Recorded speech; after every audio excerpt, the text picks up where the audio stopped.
Hello everyone, welcome to UPSC unstoppables. आज के इस सेशन में हम वन शॉर्ट वीडियो में बुद्धिस्ट और जैन लिटरेचर कवर करेंगे।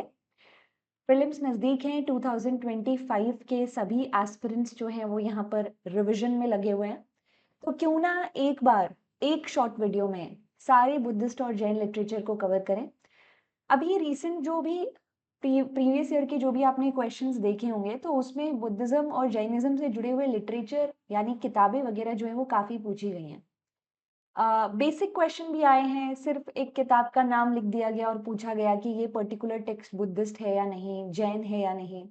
अलॉन्ग विद दैट यहाँ पर उन किताबों के कंटेंट पर भी प्रश्न आया है, वो किताब कौन सी भाषा में लिखी गई है।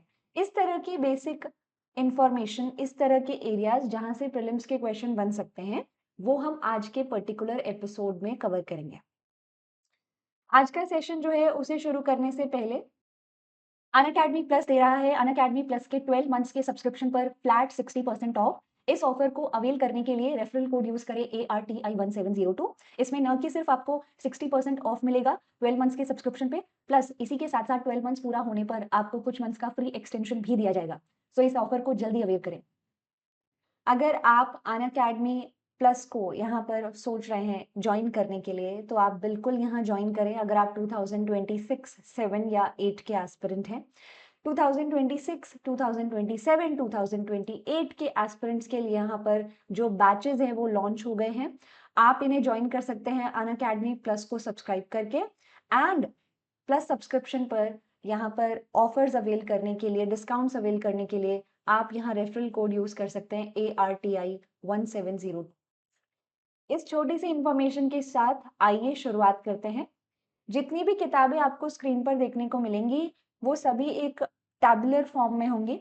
हम यहाँ पर किताब का नाम देखेंगे, इसके साथ साथ उसके कोई लेखक है या नहीं, ऑथर है या नहीं, वो पर्टिकुलर टेक्स्ट कौन से पीरियड से है, लैंग्वेज क्या है और उसमें किस प्रकार का कंटेंट अवेलेबल है। राइट, तो आइए डिस्कशन स्टार्ट करते हैं। सबसे पहले हम बुद्धिस्ट लिटरेचर को कवर करेंगे।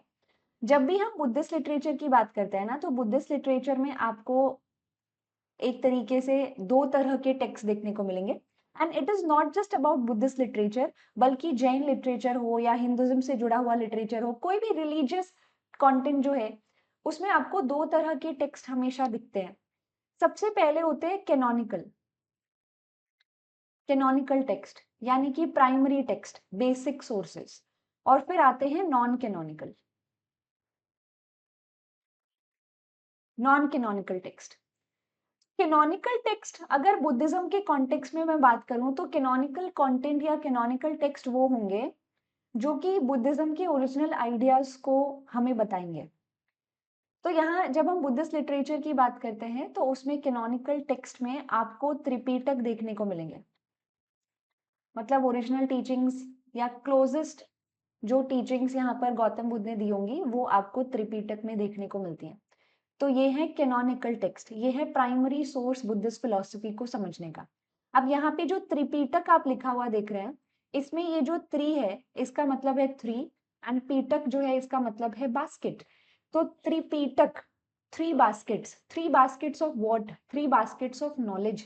तो यहाँ पर हमें तीन पीटक देखने को मिलेंगे, सुत्त पीटक, विनय पीटक, अभिधम्म पीटक। इन्हें हम डिस्कस करने वाले हैं। ये है कैनोनिकल टेक्स्ट और ये आपको पाली भाषा में ही देखने को मिलेंगे, जिसके वजह से इन्हें हम अक्सर पाली कैनन्स भी बोल देते हैं। पाली कैनन्स जो हैं वो भी बोल देते हैं हम। ठीक है, फिर ये कवर करने के बाद हम नॉन कैनोनिकल की तरफ बढ़ेंगे, यानी कि सेकेंडरी सोर्सेस की तरफ बढ़ेंगे जो बुद्धिज्म से जुड़ाव रखते हैं। ओके, तो सबसे पहले तो लेट्स ट्राई टू अंडरस्टैंड कि ये पीटक क्या है। पहले तो आपको एक कहानी को जानना बहुत जरूरी है। यहाँ पर गौतम बुद्ध की जब मृत्यु हुई तो उनकी डेथ के बाद उस इवेंट को हम महापरिनिर्वाण कहते हैं। तो उनकी मृत्यु के बाद यहाँ पर जो उनके स्टूडेंट्स थे उन्हें ये टेंशन हो गई कि गौतम बुद्ध तो सब कुछ ओरली टीच करते थे, ठीक है, और इसी के साथ साथ वही हमें बताते थे कि क्या सही है क्या गलत है, कैसे चीजों में सुधार लाया जाए। अब उनकी मृत्यु हो गई है और उनकी टीचिंग्स जो हैं वो थोड़े समय में अगर हमने उन्हें कंपाइल नहीं किया तो वो फेड हो जाएंगे, हम भूल जाएंगे। तो इट इज बेटर कि हम गौतम बुद्ध की टीचिंग्स को कंपाइल करें। Not only this, Gautam Buddha ने यहाँ पे जो संघ शुरू किए थे, उन संघ के कुछ रूल्स हैं जिनको डिफाइन करना बहुत जरूरी हो गया था, ताकि सभी संघ के मेंबर्स जो हैं उन रूल्स को, रेगुलेशंस को, लॉज को फॉलो करें। एंड इसी वजह से यहाँ पर फर्स्ट बुद्धिस्ट काउंसिल होती है। तो फर्स्ट बुद्धिस्ट काउंसिल जो है गौतम बुद्ध की मृत्यु के तुरंत बाद हो रही है। आप मुझे कमेंट सेक्शन में बताएंगे कि फर्स्ट बुद्धिस्ट काउंसिल कहाँ हुई थी। फर्स्ट बुद्धिस्ट काउंसिल के जो पैटर्न थे वो अजात शत्रु थे, जो कि हर्यनक डायनेस्टी के राजा थे, और इसके जो प्रेसिडेंट थे वो महाकश्यप थे। और इसी काउंसिल में गौतम बुद्ध की टीचिंग्स को कंपाइल करना शुरू किया गया, और इसी के साथ साथ यहाँ पर संघ के जो रूल्स हैं उन्हें भी कंपाइल करना स्टार्ट किया गया। तो ये जो आप पीटक देख रहे हो, ये त्रिपीटक जो आप देख रहे हो, ये बुद्धिस्ट काउंसिल्स का ही आउटकम है। सुत्त पिटक की अगर हम बात करते हैं तो इसे फर्स्ट बुद्धिस्ट काउंसिल में कंपाइल किया गया था, मतलब इसका कोई एक ऑथर नहीं है, सभी बुद्धिस्ट मॉन्क्स एंड नन्स ने मिलकर ये किया। अब यहाँ पर जो आप सुत्त देख रहे हो, सुत्त मतलब सूत्र, मतलब कि फॉर्मूला। एक प्रकार से सुत्त पिटक जो है उसके अंदर गौतम बुद्ध की टीचिंग्स हमें मिलती हैं, उनकी टीचिंग्स हमें देखने को मिलेंगे, गौतम बुद्ध की टीचिंग्स। अब ये जो सुत्त पिटक है ये 5 पार्ट्स में बटा हुआ है, आपको ये 5 पार्ट देखने को मिलेंगे। और ये जो 5 पार्ट्स हैं इनको हम नॉर्मली निकाय कहते हैं, ठीक है। तो सबसे पहला जो पार्ट है वो है दीर्घ निकाय। तो गौतम बुद्ध की ऐसी टीचिंग्स जो काफी लॉन्ग हैं, साइज में काफी बड़ी हैं वो टीचिंग्स, ठीक है, उनको दीर्घ निकाय के अंडर रखा गया है।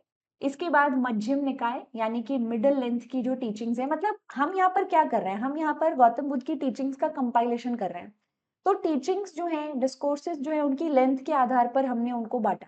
तो दीर्घ निकाय में लॉन्ग डिस्कोर्सेस हैं, मध्यम निकाय जो है उसके अंदर मिडिल लेंथ टीचिंग्स हैं, संयुक्त निकाय जो है ये एक ऐसा सेक्शन है जिसके अंदर थीम वाइज टीचिंग्स को एक तरह से बांटा गया है, रखा गया है, कंपाइल किया गया है। अंगुतारा निकाय जो है उसमें ऐसी टीचिंग्स हैं जिसमें नंबर्स हैं। फॉर एग्जाम्पल अगर आपसे कोई पूछे कि कितने नोबल ट्रुथ्स हैं, तो 4 नोबल ट्रुथ्स, तो 4। कितने फोल्ड पाथ्स यहाँ पर बताए हैं गौतम बुद्ध ने निर्वाण तक पहुंचने के लिए, तो 8 फोल्ड पाथ, 8 यहाँ पर मार्ग बताए हैं। तो इस तरह के न्यूमेरिकल डिस्कोर्सेस जो है वो आपको अंगुतारा निकाय में मिलेंगे। इवन अंगुतारा निकाय में 16 महाजनपद का भी जिक्र मिलता है। खुदक निकाय आप ये मान लो कि ये एक ऐसा पार्ट है सुत्त पिटक का जिसमें मिसलेनियस कंटेंट है, जो बचा हुआ कंटेंट है वो इसमें डाला गया है। एंड इसके अंदर आपको काफी कुछ मिलेगा, जैसे जातक कथाएं जो है, गौतम बुद्ध के बर्थ से जुड़ी हुई, प्रीवियस बर्थ से जुड़ी हुई जितनी भी कथाएं आप यहाँ पर देखते हैं, जो जातक टेल्स हम यहाँ पर देखते हैं, वो जातक टेल्स सुत्त पिटक में ही रखी गई हैं, सुत्त पिटक के खुदक निकाय में ही रखी गई है, राइट। और इसी खुदक निकाय के अंदर कुछ और भी टेक्स्ट आपको मिल जाते हैं, जैसे कि धम्मपद, उदान। इसी तरीके से मैं चाहूंगी कि आप नोट करें थेरी गाथा एंड थेर गाथा। अब ये क्या चीज है, let me make you understand. Theory word या थेर, थेर शब्द का मतलब होता है एल्डर मॉन्क, एल्डर भिक्षु, ठीक है, जो उम्र में बड़े हों, एक्सपीरियंस्ड हो। इसी तरह से थेरी का मतलब क्या होता है, एल्डर नन, एल्डर भिक्षुवी। तो जब ये संघ में रहा करते थे तो ये बहुत सारे सॉन्ग्स, पोएम्स वगैरह कंपोज करते थे, और उन्हीं के कलेक्शन को थेरी गाथा या थेर गाथा कहा जाता है। और ये भी आपको सुत्त पिटक के खुदक निकाय में ही देखने को मिलेंगे, ठीक है। तो ये है सुत्त पिटक। आई होप ये पूरा का पूरा पार्ट जो है वो आप लोगों को क्लियर हो गया होगा, ये पूरा का पूरा पार्ट जो है आप लोगों ने समझा होगा। तो अगेन हम यहाँ पर डिस्कस कर रहे हैं बुद्धिस्ट टेक्स्ट, उसमें हम कैनोनिकल टेक्स्ट कवर कर रहे हैं। कैनोनिकल टेक्स्ट में त्रिपिटक आते हैं, त्रिपिटक जो है उन्हें हम पाली कैनन्स भी कहते हैं, ये पाली भाषा में लिखे गए हैं। और आप यहाँ पर पाएंगे कि त्रिपिटक में सबसे पहला है सुत्त पिटक, जिसका कंपाइलेशन फर्स्ट बुद्धिस्ट काउंसिल में हुआ। ये 5 निकाय में बटे हैं, दीर्घ, मध्यम, संयुक्त, अंगुतारा और खुदक निकाय, राइट। नेक्स्ट त्रिपिटक की तरफ नेक्स्ट पिटक की तरफ बढ़ते हैं, and that is Vinaya Pitaka. विनय का मतलब होता है रूल्स। विनय पिटक का कंपाइलेशन भी फर्स्ट बुद्धिस्ट काउंसिल में ही हुआ है, ये भी पाली भाषा में ही है। और इसमें आपको मोनिस्टिक लाइफ यानी संघ सिस्टम जो बुद्धिज्म में शुरू हुआ था, जिसमें संघ में साथ में भिक्षु भिक्षुनी रहते थे, उनसे जुड़े हुए रूल्स हैं, विनय पिटक के अंदर। विनय पिटक के कुछ पार्ट्स हैं, जैसे कि सुत्त विभंग। सुत्त विभंग में रूल्स दिए गए हैं भिक्षु और भिक्षुनी के लिए। खंडक जो है उसमें बताया गया है कि संघ में जो भी एक्टिविटीज होंगी उनका प्रोसीजर क्या होगा, उसके स्टेप्स क्या होंगे। और जो लास्ट है परिवार, इसके अंदर क्या है, इसके अंदर सारे रूल्स का समरी दिया हुआ है। तो आप विनय पिटक के ये 3 पार्ट्स देखेंगे। अगेन मैं आपको कह रही हूँ कि मैं ये वन शॉट वीडियो बना रही हूँ, तो मैं यहाँ पर बहुत डिटेल में हर एक टेक्स्ट डिस्कस नहीं कर रही। जो प्रीलिम्स पॉइंट ऑफ व्यू के लिए इंपॉर्टेंट इंफॉर्मेशन है, हम सिर्फ उतना ही कवर कर रहे हैं, ठीक है। अगर आपको डिटेल्ड वीडियो चाहिए तो यूपीएससी अनस्टॉपेबल इसी चैनल पर प्लेलिस्ट में जाके आप लिटरेचर सर्च करें। मैंने पूरा डिटेल वीडियो भी लिटरेचर पर कवर किया है, बट ये जो पर्टिकुलर वीडियो है ये आपको अभी आने वाले प्रीलिम्स में बहुत हेल्प करेगी, तो इस वन शॉट वीडियो के साथ जाएं। नेक्स्ट इज अभिधम्म पिटक। ये थर्ड बुद्धिस्ट काउंसिल में कंपाइल हुआ। Third Buddhist council Mauryan period में राजा अशोक के समय में आपको देखने को मिलेगी। इसके जो प्रेसिडेंट थे वो यहाँ पे मोगाली पुत्र तिसा थे। अगेन आपको कमेंट सेक्शन में बताना है कि ये थर्ड बुद्धिस्ट काउंसिल कहाँ हुई थी, मतलब इसकी लोकेशन क्या थी। इस पर्टिकुलर काउंसिल में अभिधम्म, अभि मतलब हायर, धम्म मतलब टीचिंग्स, तो हायर टीचिंग्स जो है गौतम बुद्ध की, उन्हें कंपाइल किया गया। मतलब these teachings are highly philosophical, highly psychological, और ये आम लोग जो है वो समझ नहीं पाएंगे, ये हायर लेवल की टीचिंग्स हैं। सुत्त पिटक की टीचिंग्स को आप और मुझ जैसे लोग समझ सकते हैं, लेकिन अभिधम्म पिटक जो टीचिंग्स हैं वो हाईली साइकोलॉजिकल, फिलोसॉफिकल हैं। डीप नॉलेज उसके लिए चाहिए, उसको समझने के लिए चाहिए। It is not understandable by each and every one, तो ये थोड़ी डिफिकल्ट है, हायर लेवल की है, और इन्हें अभिधम्म पिटक में रखा गया है। ये भी पाली भाषा में है, पाली कैनन्स यानी त्रिपिटक का पार्ट है। सो ये जो 3 हमने यहाँ पर डिस्कस की, ये त्रिपिटक है और ये कैनोनिकल टेक्स्ट में आते हैं। अब जो भी सामने आगे लिस्ट आएगी वो सब नॉन कैनोनिकल टेक्स्ट हैं और उन्हें हम एक एक करके डिस्कस करेंगे। जातक कथा मैं आपको बता चुकी हूँ, जातक कथा है सुत्त पिटक का पार्ट है। इसमें गौतम बुद्ध के प्रीवियस बर्थ से जुड़ी हुई कथाएं आपको मिलेंगी। Now let's see some more examples. अब जो भी टेक्स्ट यहाँ पर आएंगे वो सभी टेक्स्ट क्या है, वो सभी टेक्स्ट यहाँ पर नॉन कैनोनिकल की कैटेगरी में आते हैं, मतलब कि वो यहाँ पर सेकेंडरी टेक्स्ट हैं, ठीक है। उसमें सबसे पहले हम बात करते हैं अश्वघोष की। अश्वघोष कौन है? अश्वघोष जो है वो राजा कनिष्क के कोर्ट में एक बुद्धिस्ट स्कॉलर हुआ करते थे, और उन्होंने यहाँ पर गौतम बुद्ध की बायोग्राफी लिखी है जिसका नाम है बुद्ध चरित्र, और ये संस्कृत भाषा में है, ठीक है। इसके बाद यहाँ पे कुछ और भी टेक्स्ट हैं, जैसे कि मिलिंद पन्नो। एक इंडो ग्रीक राजा था जिसका नाम मिनियांडर था। जब वो भारत में नॉर्थ वेस्ट से इंडो ग्रीक्स इन्वेड करते हैं और भारत में अपना किंगडम फॉर्मेशन करते हैं नॉर्थ वेस्ट वाले रीजन में, मिनियांडर के दिमाग में ये बहुत बड़ा सवाल था कि आखिर बुद्धिज्म में ऐसा क्या है कि इतना ज्यादा फल फूल रहा है, इतना ज्यादा स्प्रेड हो रहा है, इतना ज्यादा पॉपुलर हो रहा है। तो मिलियांडर ने एक बुद्धिस्ट मॉन्क को बुलाया, एक बुद्धिस्ट भिक्षु को बुलाया जिनका नाम था नागसेन, और उनसे कुछ प्रश्न पूछे, और नागसेन ने बुद्धिस्ट फिलॉसफी के आधार पर उन प्रश्नों के जवाब दिए, उन क्वेश्चंस के आंसर दिए। अब ये जो मिनियांडर और नागसेन के बीच में क्वेश्चन आंसर सेशन हुआ है, इसी का कंपाइलेशन है ये किताब मिलिंद पन्हो, जिसका लिटरल मीनिंग है मिनियांडर यानी मिलिंद के प्रश्न। ये पाली भाषा में है। इसका कंपाइलेशन किसने किया वो क्लियर नहीं है, लेकिन ये 2nd सेंचुरी कॉमन एरा से जुड़ाव रखती है। मिनियांडर और नागसेन के बीच में एक डायलॉग डिलीवरी सेशन है और वो इसमें कंपाइल्ड है। इसी दिशा में कुछ और टेक्स्ट को कवर करते हैं, जैसे कि महावस्तु। ये संस्कृत में एक कंपाइल्ड टेक्स्ट है।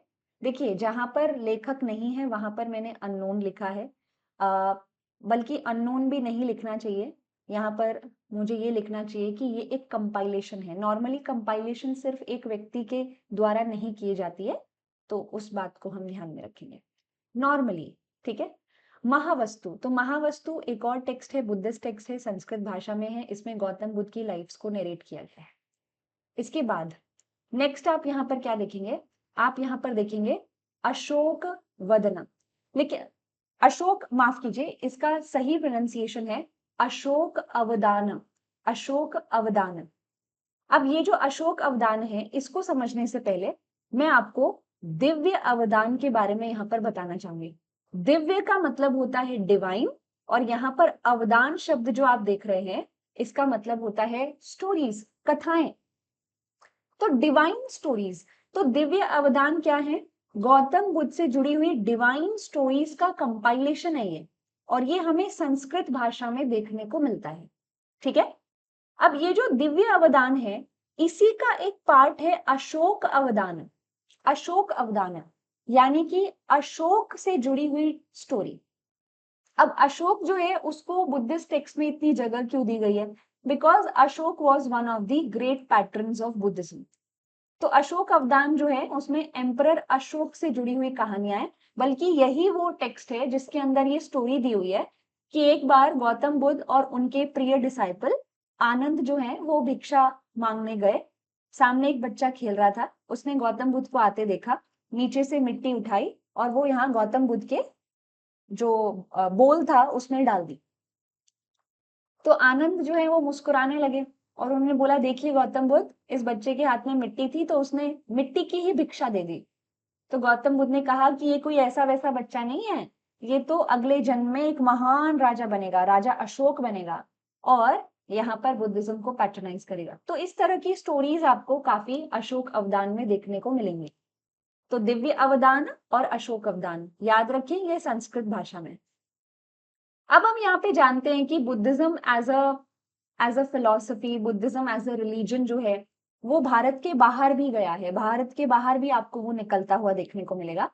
तो आपको साउथ की तरफ, पर्टिकुलरली श्रीलंका वाला जो एरिया है, वहां पर बुद्धिज्म फैलता हुआ दिखेगा, और वहां पर भी यहाँ बुद्धिज्म से जुड़े हुए दो टेक्स्ट हमें मिलते हैं।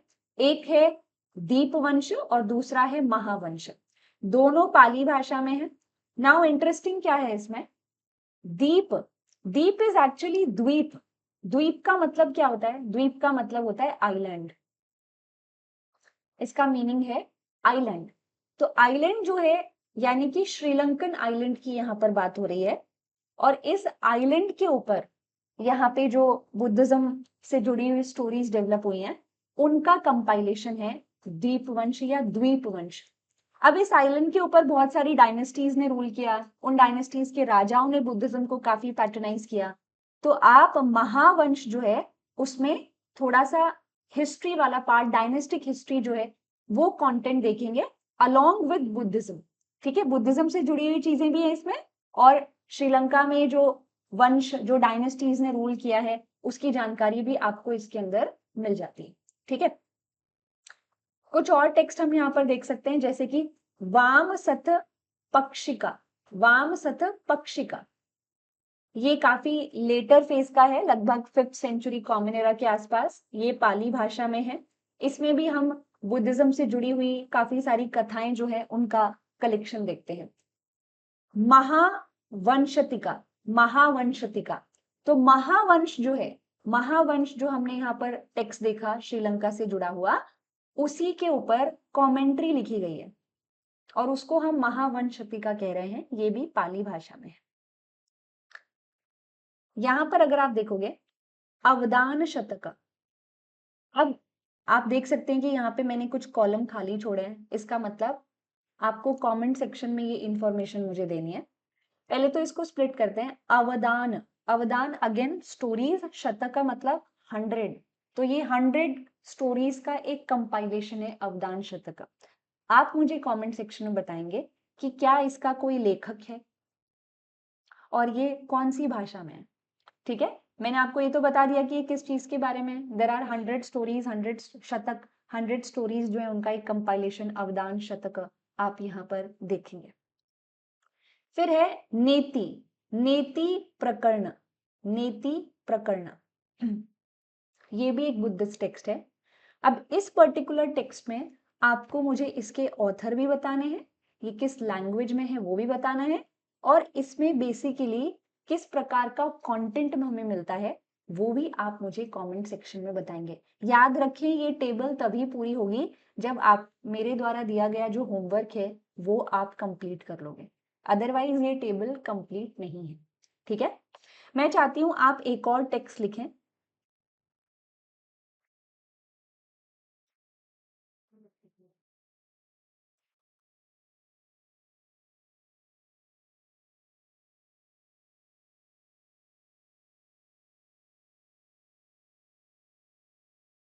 देयर इज वन टेक्स्ट, प्रज्ञ परमिता। ये थोड़ा सा मेडाइवल पीरियड में हमें देखने को मिलता है। आपने यहाँ पर काफी सारी मिनिएचर पेंटिंग्स जो है इन इस नाम के टेक्स्ट में देखी होंगी, जो पाल पीरियड से बिलोंग करती हैं। ठीक है, तो आपको इसके अगर कोई लेखक हैं, कोई कंपाइलर हैं, तो वो मुझे बताने हैं। एंड ये बेसिकली जो टेक्स्ट है ये किसके बारे में है, आप इसका आंसर बहुत आराम से दे पाएंगे क्योंकि यहाँ पर वर्ड्स ऑलरेडी मेंशन्ड है, प्रज्ञ एंड परमिता। परमिता शब्द जो है वो बुद्धिस्ट शब्द है, बुद्धिस्ट वर्ड है ये। और आप क्या पाते हैं, इसका मतलब क्या होता है, इसका मतलब होता है परफेक्शन। बुद्धिज्म में 10 परफेक्शंस होते हैं। तो भाई इस टेक्स्ट के अंदर क्या दिया गया होगा वो भी आप मुझे कमेंट सेक्शन में ही बताएंगे। याद रखना, जब तक आप इसको पूरा नहीं करेंगे आपकी ये पूरी टेबल कंप्लीट नहीं होगी। तो ये थे कुछ इंपॉर्टेंट, याद रखिएगा, important canonical and non canonical Buddhist text. अब हम जैन लिटरेचर की तरफ बढ़ते हैं। जैन लिटरेचर जो है उसमें भी हम सेम काम करने वाले हैं। हम यहाँ पर किताब का नाम देखेंगे, कोई ऑथर है या नहीं वो देखेंगे, किस पीरियड से वो बिलोंग कर रही है, एंड लैंग्वेज, और उसी के साथ साथ उसमें किस प्रकार का कंटेंट हमें मिलता है। ठीक है, so let's try to understand. सबसे पहले जैन लिटरेचर में सबसे बेसिक जो टेक्स्ट है या सबसे बेसिक या कैनोनिकल जो टेक्स्ट हम यहाँ पर देखते हैं वो है अंग। ये अंग क्या है मैं थोड़ा सा आपको समझा देती हूँ। प्राकृत भाषा में है ये। देखिए बुद्धिस्ट और जैन जो मॉन्क यहाँ पे रहे हैं, भिक्षु जो रहे हैं, भिक्षुनी जो रही हैं, इवन खुद गौतम बुद्ध और जैनिज्म में जो तीर्थंकर्स रहे हैं, उन्होंने आम जनता को समझ आने वाली जो भाषा थी ना उसी में उपदेश दिए हैं। तो पाली प्राकृत जैसी भाषाओं में आपको उनके canonical text, base primary text देखने को मिलेंगे। लेटर फेज के जो टेक्स्ट रहे हैं उनमें से कुछ पाली में है, कुछ संस्कृत में है, ऐसा आप यहाँ पाएंगे। ठीक है, ऐसा आप यहाँ पर देखते हैं। एक चीज में भाषा की बात करते करते मुझे ध्यान आया, history of Buddhism in India ये जरूर नोट कर लीजिएगा। ये तारानाथ जो मॉन्क है उनके द्वारा लिखी गई है तिब्बतन भाषा में, और ये भी बुद्धिज्म के बारे में हमें जानकारी दे रही है, पर ये काफी लेटर फेज की है, 17th सेंचुरी कॉमन एरा से जुड़ी है। अब हम वापस से जैन लिटरेचर पर आते हैं। सबसे पहले हम कैनोनिकल टेक्स्ट पढ़ेंगे, उसमें सबसे पहले अंग आएंगे। ये सबसे अर्ली फेज का जैन स्क्रिप्चर्स है। ठीक है, ये सबसे शुरुआती समय के जैन स्क्रिप्चर्स हैं। कितने अंग हैं, 11 अंग हैं। अब अगर आपकी आपकी मेमोरी जो है वो थोड़ा स्पेस दे रही है एक्स्ट्रा, तो आप इन 11 अंगों के नाम ध्यान रख सकते हैं। नहीं तो एटलीस्ट अंग शब्द जो है वो याद रखिएगा। अंग का मतलब बेसिकली पार्ट है ना, लिम्स। तो 11 अंग यानी 11 पार्ट्स यहाँ पर अर्ली जैन लिटरेचर के हमें दिखते हैं। इसमें अचरंग सूत्र है, सूत्र कृतंग है, स्थनांग है, समवयांग है, भगवती सूत्र है, यत धर्म कथा, उपसकदास, अंतक्रदास, अनुत्र अनुत्रौ पतिका, प्रश्न व्याकरण, विपाक सूत्र। अगर मैंने प्रोनाउंसिएशन में कुछ गड़बड़ की है तो उसके लिए मैं माफी चाहूंगी। लेकिन ये जो टेक्स्ट है ये यहाँ पर 11 अंग हैं। ओके, अब आते हैं अगम्स। तो ये तो अर्ली अर्ली जैन स्क्रिप्चर्स हैं और इसमें आप देख सकते हो कि भगवती सूत्र यहाँ पर है। तो भगवती सूत्र जो है ना वो एक बहुत इंपॉर्टेंट टेक्स्ट है, वन ऑफ द अंग है ये, प्राकृत भाषा में है ये। इसमें वर्धमान महावीर की टीचिंग्स दी गई है, बट अलॉन्ग विद दैट ये इसलिए भी इंपॉर्टेंट है क्योंकि इसमें भी 16 महाजनपदों का जिक्र हमें मिलता है। तो 16 महाजनपद के रेफरेंस के लिए ये भी एक टेक्स्ट बन जाता है। अब ये तो थे अर्ली स्क्रिप्चर्स जो हमने अंग यहाँ पर पढ़े। अब अगम की तरफ हम बढ़ेंगे। अगम क्या है? याद रखिए, मैं यहाँ पर कोई आपको पीएचडी नहीं करवा रही हूँ, मैं यहाँ पर बहुत डीप डाइव नहीं कर रही हूँ इन टेक्स्ट में। हम सिर्फ उतना ही इंफॉर्मेशन रीड कर रहे हैं जितना हमारे प्रीलिम्स के लिए महत्वपूर्ण है। ठीक है, प्रीलिम्स का जो एग्जाम है उसके लिए इम्पोर्टेंट है। तो अगम की जब हम बात करते हैं तो हुआ कुछ ऐसा कि मौर्यन पीरियड में, as you can see 3rd century before common era, मतलब हम ऑलमोस्ट मौर्यन पीरियड की बात कर रहे हैं। तो ये जो मौर्यन पीरियड है, उस समय में हम जानते हैं कि फर्स्ट जैन काउंसिल हुई है। और फर्स्ट जैन काउंसिल जो हुई, उसमें हम जानते हैं कि 2 सेक्ट भी निकल कर आए, दिगंबर और श्वेतांबर्स। ठीक है, तो दिगंबर्स जो थे वो यहाँ पर भद्रबाहु की लीडरशिप के अंडर निकले हैं, और श्वेतांबर्स जो हैं वो स्थूलभद्र की लीडरशिप के अंडर बने हैं। तो ऐसे करके 2 सेक्ट निकल कर आए। लेकिन इसी फर्स्ट जैन काउंसिल में यहाँ पर अगम्स का कंपाइलेशन भी हुआ है। तो आपको यहाँ पर जैन कैनोनिकल स्क्रिप्चर्स यानी कि जो अगम हैं वो देखने को मिलेंगे। अब अगम जो है ना, उसके भी पार्ट्स हैं, उसके भी आपको पार्ट्स दिखेंगे। जैसे कि सबसे पहले तो अगम के अंदर ही हमने अंग डाले हुए हैं। ये जो 11 अंग थे ऊपर, वो हमने डाले हैं, ये प्राइमरी टेक्स्ट है। उसके बाद उप अंग आते हैं जो कि अंग के ही सबऑर्डिनेट सेकेंडरी टेक्स्ट है। छेद सूत्र, जिसमें एक मॉन्क या नन को क्या डिसिप्लिन फॉलो करना चाहिए मोनेस्टिक लाइफ में, वो दिया हुआ है। मूल सूत्र, फंडामेंटल वैल्यूज क्या होनी चाहिए उसके बारे में है। प्रकीर्णस, ये मिक्स टेक्स्ट है। मिक्स टेक्स्ट मतलब हर अंग उपंग इनसे जुड़े हुए थोड़े थोड़ा कंटेंट जो है उसको आप प्रकीर्णस में देखेंगे। चुलिका सूत्र जो है वो आपको अंग के आखिर में देखने को मिलेगा, जिसमें बहुत सारे वर्ड्स के मीनिंग वगैरह दिए हुए हैं। कुछ इस तरह की डिटेल्स वगैरह आपको मिलती है, जैसे ग्लॉसरी वगैरह होती है ना आखिर में, कुछ उस प्रकार से। मैं सिर्फ ऊपर से आपको चीजों को समझा रही हूँ, जस्ट आपको ये वर्ड्स याद रहें पेपर के टाइम। ठीक है, अगेन मैं कहूंगी, मैंने ये डिटेल में भी पढ़ाए हैं हर एक वर्ड, लेकिन उसको अगर आपको देखना है तो आपको इसी चैनल के ऊपर प्लेलिस्ट सेक्शन में जाके लिटरेचर लिखना है, जैन लिटरेचर लिखना है, और वहां पे सब कुछ आ जाएगा। वो भी मेरे द्वारा ही पढ़ाया गया है। लेकिन यहाँ पर वन शॉट वीडियो में हम उतने ही पार्ट पर फोकस कर रहे हैं जितना हमारे लिए प्रीलिम्स के लिए इम्पोर्टेंट है। नेक्स्ट आप यहाँ पर पाएंगे कल्प सूत्र, भद्रबाहु। अभी हम भद्रबाहु की बात कर रहे थे, द वन जिनके अंडर आप यहाँ पे दिगंबर सेक्ट को आते हुए देखते हैं, तो उनके द्वारा कल्प सूत्र लिखा गया है। ये भी प्राकृत में है। इसमें क्या है, इसमें लास्ट 2 जैन तीर्थंकर्स यानी कि पार्श्वनाथ और वर्धमान महावीर जो है, उनकी लाइफ स्टोरीज आपको मिलेंगी। ठीक है, कल्पसूत्र। एंड इंटरेस्टिंगली कल्पसूत्र एक ऐसा टेक्स्ट है जिसका इस्तेमाल अगेन मेडाइवल पीरियड में बहुत सारी मिनिएचर पेंटिंग्स बनाने के लिए भी किया गया है।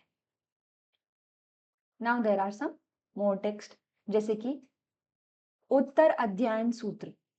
इसमें भी वर्धमान महावीर 24 तीर्थंकर जो हैं भगवान महावीर, उनकी टीचिंग्स आपको मिलेगी। ये भी प्राकृत भाषा में है, मतलब काफी पुराना है। ऑलमोस्ट ये जो अंग जिस समय में आप देख रहे हैं कि कंपोज हो रहे थे, उतना पुराना आपको ये देखने को मिलेगा। अब मेजरली जो टेक्स्ट आएंगे वो आपको मिडाइवल पीरियड से देखने को मिलेंगे, एंड कुछ पॉपुलर वंस जो है उनको हम यहाँ पे मार्क करेंगे, जैसे कि परिशिष्ट परवान। तो 12th सेंचुरी के हेमचंद्र जो हैं, उनके द्वारा ये परिशिष्ट परवान नाम का जैन टेक्स्ट लिखा गया है। लेकिन इसी के साथ साथ त्रिषष्टि लक्षण महापुराण, ये भी हेमचंद्र के द्वारा ही रचित है संस्कृत भाषा में। संस्कृत भाषा में इसमें जैनिज्म से जुड़ी हुई, जैनिज्म एज अ फिलॉसफी कैसे इवॉल्व हुई है, उससे जुड़ी हुई काफी हिस्टोरिकल इंफॉर्मेशन आपको देखने को मिलेगी। एंड त्रिषष्टि लक्षण, माफ कीजिए, त्रिषष्टि लक्षण में आपको तीर्थंकर्स की बायोग्राफीज एंड टीचिंग्स जो है वो मिलती है। त्रिषष्टि लक्षण महापुराण।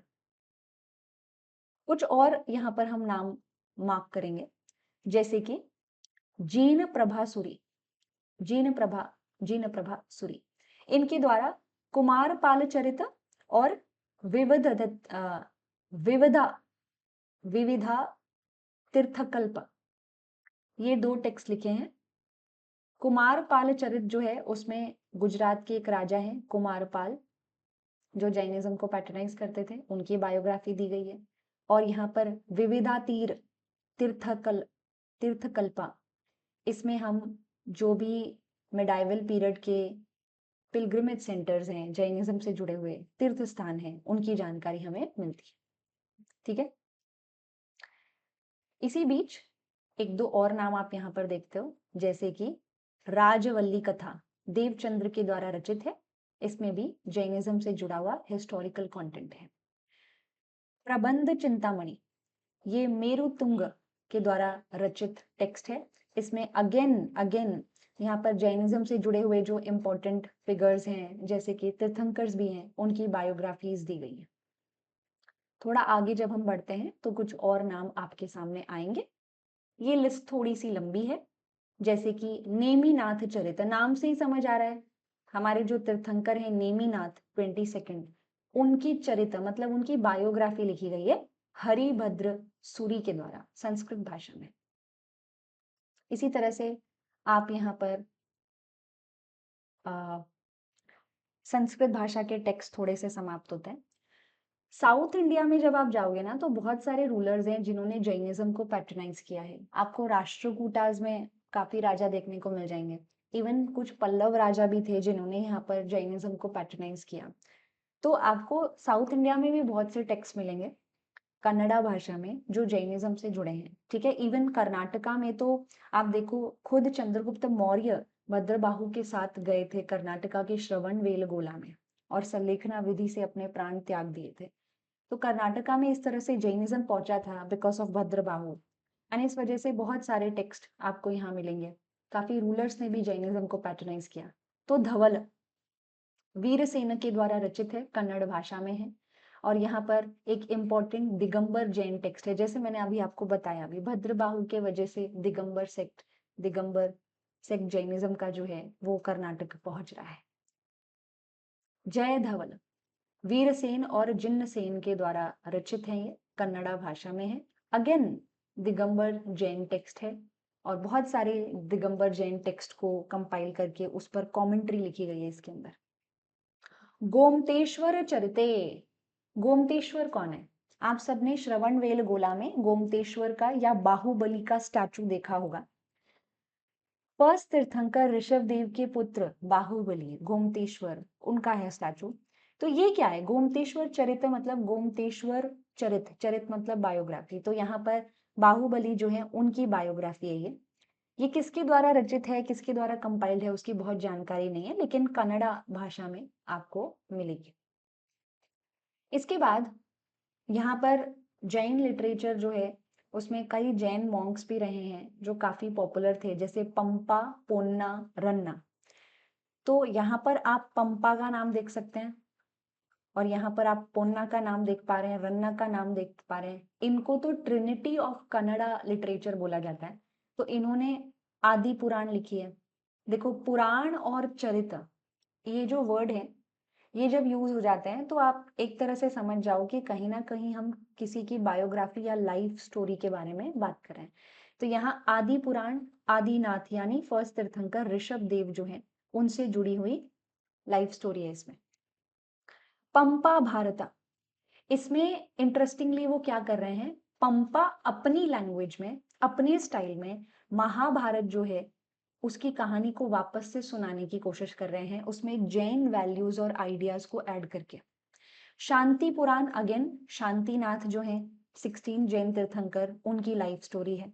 ठीक है, फिर रन्ना के द्वारा भी बुक लिखी गई है गदा युद्ध माफ कीजिए। इसमें क्या किया जा रहा है, इसमें यहाँ पर भीम गदा राइट, तो गदा युद्ध क्या है, इसमें भीम और दुर्योधन के बीच में जो युद्ध हुआ है, बैटल हुई है महाभारत में, उसको रन्ना वापस से सुना रहे हैं अपने स्टाइल में, उसमें कुछ जैन वैल्यूज और आइडियाज को शामिल करके, ऐड करके। तो ये है पंपा, पोन्ना और रन्ना। इसी बीच कुछ और नाम भी आते हैं, जैसे कि भारतेश वैभव, इन्होंने लिखी है रत्नाकर वर्णी। यहाँ ये भी जैन एपिक है, इसमें ऋषभ देव के एक बेटे भरत जो हैं उनकी कहानी सुनाई गई है। महापुराण जिन्नसेन और गुणभद्र की रचना है ये, और इसमें अगेन महापुराण है तो मतलब वो क्या कर रहे होंगे, वो यहाँ पे तीर्थंकर्स की जो लाइफ स्टोरीज हैं उसके बारे में लिख रहे होंगे। तो महापुराण की खास बात क्या है कि इसमें आदि पुराण और उत्तर पुराण दोनों को ही ऐड किया गया है। आदि पुराण जिनसेन के द्वारा लिखी गई है, जो अभी हमने थोड़ी देर पहले पढ़ी भी थी ऊपर, और उत्तर पुराण गुणभद्र के द्वारा, और दोनों को मिला दें तो महापुराण बनती है। So these are some popular Jain text, Jainism से जुड़े हुए टेक्स्ट जो कि हमने इस पर्टिकुलर वीडियो में कवर किया। अगर आपको इस तरह की वन शॉट वीडियोस पसंद आ रही हैं तो ज़रूर मुझे कमेंट सेक्शन में बताएं ताकि मैं इन्हें कंटिन्यू रखूं। And this was all about important Buddhist and Jain literature, जिसमें हमने टेक्स्ट, लैंग्वेज, ऑथर और उसमें किस प्रकार का कंटेंट दिया गया है उसके बारे में बात की। जाते जाते यहाँ पर मैं एक चीज करना चाहूंगी, मैं यहाँ पर एक दो और टेक्स्ट आपको बताना चाहूंगी। देखो, जब आप संगम और पोस्ट संगम लिटरेचर पढ़ते हैं ना, तो उसमें भी कुछ ऐसे टेक्स्ट हैं जिन्हें नॉन कैनोनिकल बुद्धिस्ट या जैन टेक्स्ट कहा जा सकता है। जैसे कि मणिमेक्कलई। मणिमेक्कलई जो है वो सिलापड़ीकारम का सीक्वल मानी जाती है। ठीक है, यहाँ पर मैं बात कर रही हूँ मणिमेक्कलई की। इसको संगम लिटरेचर में काउंट किया जाता है। इसके ऑथर हैं सितलई सतनार, संगम पीरियड से जुड़ाव रखती है ये। और सिलापड़ीकारम में आपने कोवलन, माधवी और कन्नगी के बारे में सुना होगा। तो कोवलन और माधवी की बेटी का नाम है मणिमेक्कलई, और उससे जुड़ी हुई लाइफ इस पूरे के पूरे बुक में लिखी है। देखिए, संगम पीरियड में 5 एपिक्स आती हैं, संगम लिटरेचर में 5 एपिक्स आती हैं। उसमें से पहली है सिल्लापड़ीकारम, उसके बाद मणिमेक्कलई, आप यहाँ पर जीवक चिंतामणि, कुंडलकेसी, वलयपत्थी, इस तरह से 5 एपिक्स को देखेंगे। तो मणिमेक्कलई में क्या होता है, मणिमेक्कलई नाम की जो ये लड़की है, ये लास्ट में एक बुद्धिस्ट भिक्षुनी बन जाती है। तो इस वजह से भी मणिमेक्कलई को नॉन कैनोनिकल बुद्धिस्ट टेक्स्ट की कैटेगरी में रखते हैं। ऐसे ही है जीवक चिंतामणि। जीवक नाम का एक राजा जो हमेशा चिंता में रहता है, उसको ऑलराउंडर बनना है, लेकिन लास्ट में वो क्या करता है, वो जैन मॉन्क बन जाता है। तो जीवक चिंतामणि जो है उसको भी यहाँ पर क्या किया गया है, नॉन कैनोनिकल जैन लिटरेचर में काउंट किया गया है। हालांकि वो एक एपिक है, बट वो नॉन कैनोनिकल जैन लिटरेचर में आती है। ठीक है, तो ये थी थोड़ी सी जानकारी मेरी तरफ से। एंड इसी के साथ इम्पॉर्टेंट बुद्धिस्ट और जैन लिटरेचर की हमारी जो ये लिस्ट है ये कंप्लीट होती है। अगेन मैं कहूंगी, यहाँ पे अगर आप 2026, 7 या 8 के एस्पिरेंट्स हैं तो आप ज्वाइन कर सकते हैं ये बैचेस और एनरोल कर सकते हैं आप अनअकैडमी प्लस को। You can use referral code ARTI1702। इस तरह की वन शॉट वीडियोस के लिए एनरोल करें यूपीएससी अनस्टॉपेबल को। और मेरी स्पेशल क्लासेस भी आप ज्वाइन कर सकते हैं अनअकैडमी पर, जो कि शाम 5 बजे होती हैं, जिसमें हम यहाँ